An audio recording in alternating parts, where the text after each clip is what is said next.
Well, with so many people worried about saving enough for retirement, you definitely don't want to leave any money on the table.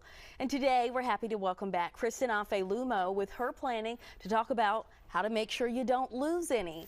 Great to have you, Kristin, as always. Thank you. Especially we're here 2025. Yes. All right, so when it comes to this issue, how do you ensure that you don't leave money behind? This is something that happens to a lot of people. You would be shocked how many people I talk to that either have had money in an old 401k for years, 3 jobs ago, or just think they might have some money but don't know how to figure out if it's there or not. So what's the process? Is it easy?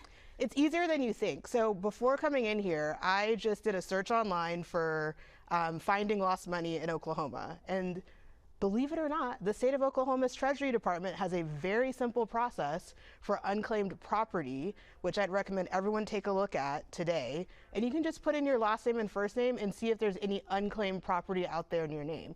And so this could be commonly maybe your last paycheck from a job that was mailing you that last check but didn't have your right address, didn't know how to contact you, or it could also be an old 401k or investment account that you've lost track of.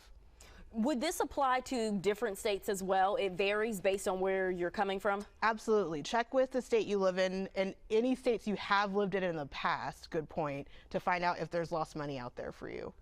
And so what is the process? How do you verify and that kind of stuff? So every state has their own process. Specifically when it comes to a 401k though, you're going to want to check with your old employers. And so that would mean making a list of all the places you've worked and reaching out to the HR department typically and just asking them who was our provider for the 401k when I was there.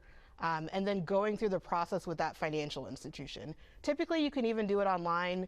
Say Fidelity, for example, very common 401k company. You can go to their website, give them some basic information about you, and they can let you know what funds they have in your name.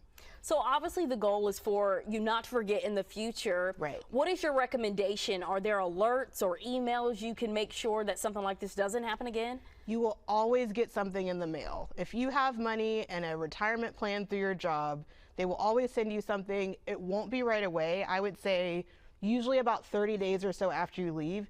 So keep an eye on that. You may also receive an email notification. So I know I say this a lot. It's just really important to actually check the mail and then open it and then read read the mail to see what it says. No, that's important. All right. Well, thank you so much, Kristin Afelumo with HerPlanning, for joining us. Of course.